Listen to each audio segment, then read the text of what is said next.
এবার metal presence কৃষি সংবাদ সুজলা সুফলা।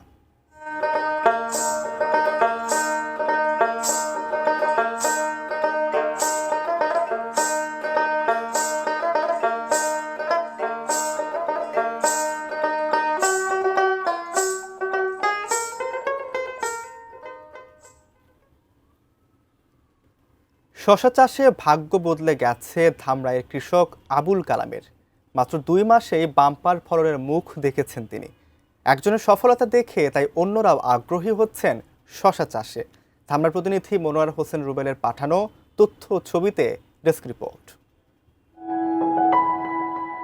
ধামরাইয়ের চরসঙ্গর গ্রামের কৃষক আবুল কালামের দোচালা ঘরের আদলে তৈরি মাচায় থোকায় থোকায় ঝুলে আছে শশা।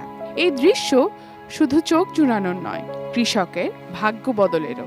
এবছর 2.5 লাখ টাকা বিনিয়োগে শশা চাষ করে 2 মাসে ঘরে তুলেছেন 8 লাখ টাকা। রানা প্লাজা দুর্ঘটনার পর ব্যবসায় বড় ধরনের ক্ষতির মুখে পড়েন তিনি। এরপর সফলতা আসে সবজি চাষের মধ্য দিয়ে। আগে আমি সাবার দোকান করছি, দোকান করার পর দোকান ভালো চলতো, ভালো চলার পর ওই যে রানা প্লাজার গেল, ভেঙে গেল, ওই জায়গায় আমার দোকানে কাস্টমার ছিল বেশি। মরে যাওয়ার পর আমি দোকান একটু লস খেলাম, পরে বাড়ি চলে এলাম। খেত খামারে যাই করতাম, বেশি একটা হইতো না। পরে মালচিং পদ্ধতি কাজ করে এই 2-3 বছর ধরে আমার খুব লাভবান। আগে স্বাভাবিক পদ্ধতিতে চাষাবাদ করলেও বর্তমানে মালচিং পদ্ধতিতে শশার আবাদে আগের তুলনায় ফলন বেড়েছে কয়েক গুণ।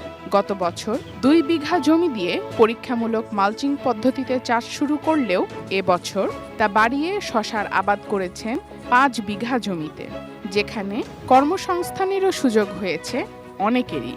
আমরা তাকে গুড এগ্রিকালচার যে প্র্যাকটিস আমাদের পার্টনার প্রকল্পের গ্যাপের মাধ্যমে তাকে আমি প্রশিক্ষণ দিয়েছি এবং উনি প্রশিক্ষণ সহ অন্যান্য উপকরণও পেয়েছেন, তাকে প্রদর্শনী দেওয়া হয়েছে। ধামরাই উপজেলার চলতি মৌসুমে 3000 হেক্টর জমিতে বিভিন্ন সবজির আবাদ হয়েছে। Sharjana Ananya, desk report, ATN news.